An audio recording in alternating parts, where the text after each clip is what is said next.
साधु या फकीर, इनका साथ, इनकी संगत, इनसे जुड़ना, इनसे किसी भी प्रकार से कोई चीज लेकर के अपने घर पर मत रखिएगा प्रिय मित्रों। जैसे गंडा ताबीज, भभूत, किसी प्रकार का कोई पत्थर, ये अक्सर लोगों को देते हैं प्रिय मित्रों। तो कौन लोग हैं जो ये बिल्कुल भी ना रखें प्रिय मित्रों, जिनके भी नवम भाव में बुध हों, बृहस्पति के पक्के घर में जिनके बुध बैठे हों। पक्के घर कौन से हैं? दूसरा, पांचवा, नौवां, 11वां और 12वां। यदि इन 5 घरों में बुध बैठे हों, विशेष तौर पर नवम भाव और 12वां भाव में, तो उनको किसी भी तरह से साधु से नहीं जुड़ना चाहिए, किसी भी तरह से फकीर से नहीं जुड़ना चाहिए। यदि कोई फकीर साधु महाराज आपको दिखाई दें तो आप उनको कुछ दे सकते हैं, सिक्के वगैरह कोई सामग्री दे दिए, लेकिन उनसे कुछ लेना नहीं है प्रिय मित्रों। जिनके भी बुध मैंने बतलाया नवम भाव में या 12वां भाव में बैठे हों, बृहस्पति मंदे होते हैं और ऐसी कंडीशन में बृहस्पति का फल और अधिक नष्ट हो जाता है और बुध भी अपना खराब फल व्यक्ति को प्रदान करता है। व्यापार करता होगा व्यक्ति तो उसका व्यापार पूरी तरह से चौपट हो जाएगा।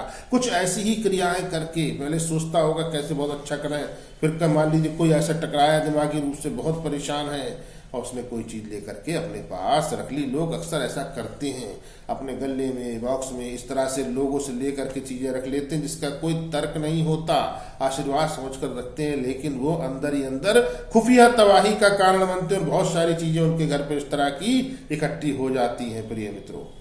देखिए प्रिय मित्रों, नवम भाव बृहस्पति के अधीन होता है, इसी प्रकार से 11वां भाव, 12वां भाव भी बृहस्पति के अधीन है।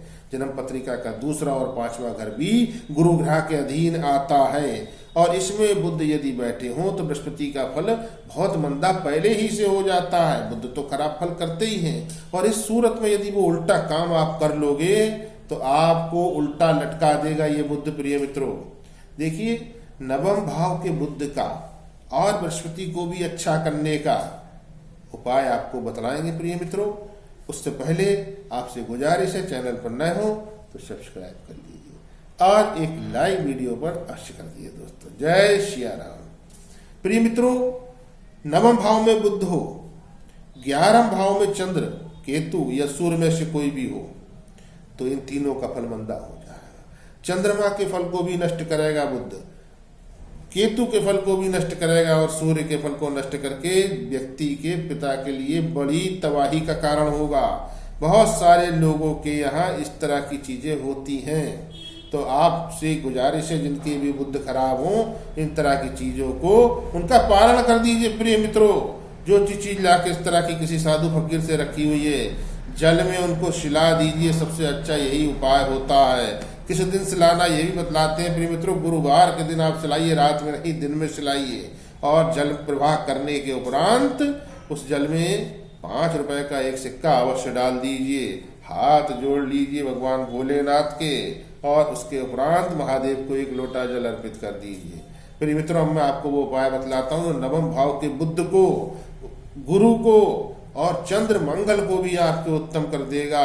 आपको क्या करना है, चांदी का एक कड़ा बनवाना है जो बेजोड़ हो, उसमें कोई जोड़ ना हो, कोई टाका ना लगा हो, डाई वाला कड़ा होना चाहिए। बेजोड़ कड़ा आपको लेना है, गंगा जल में डाल करके रखना है, रोली चावल का छींटा मारना, पूर्णमासी के दिन आपको दाएं हाथ में धारण कर लेना है। उसके बाद उसी समय 1 लोटा जल आपको शिवलिंग पर अर्पित करना है प्रिय मित्रों।